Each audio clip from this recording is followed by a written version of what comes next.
To start with, we're back with my fave, Tsutako Tsurusawa. This particular title makes me very happy because, though this isn't part of their Catman verse, this volume's art style and designs give me those same feels. As I said in the previous entry in this volume series, this couple's designs remind me of the first couple of the Catman verse, as if they were the templates for that series. But then we get the extra story at the end of this volume, and the bottom in that couple, Ayato, reminds me of another character in the Catman verse. Add in that we also get a scene where the top, Tsukasa, gets animal ears, and I was living.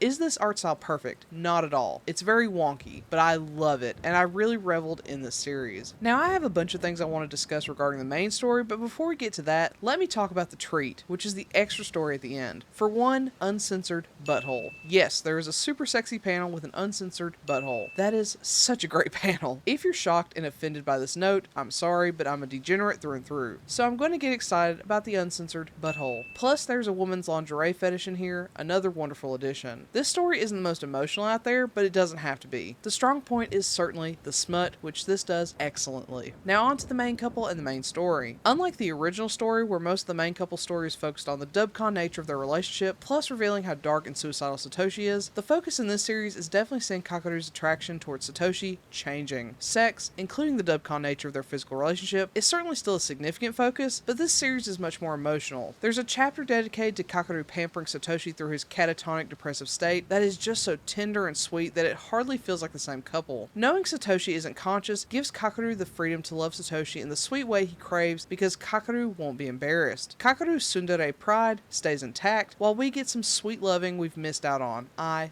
love it. But maybe the best part about this, beyond seeing Kakeru's sweet and pampering side, is seeing Satoshi's protective side. Within their relationship, there's a clear power dynamic set up. Though Satoshi is rich, putting him in a much better place financially, Kakeru is definitely the one who controls the relationship. This makes Kakeru seem like the untouchable and all-powerful man. But then we see him being picked on and bullied by former coworkers. At this moment, Kakeru appears vulnerable, and his rich beau swoops in to save him. We see hints of this dynamic when Satoshi expresses his jealousy over Kakeru's clients, but here we see just how powerful he is socially thanks to his money. It's such a nice change in dynamic and shows Kakeru's softer side again. The first time we see this couple, it's all about the sex, and while sex is still important this time around, this volume is more focused on peeling back Kakeru's hard exterior to hopefully one day have him admit that what he feels for Satoshi is love.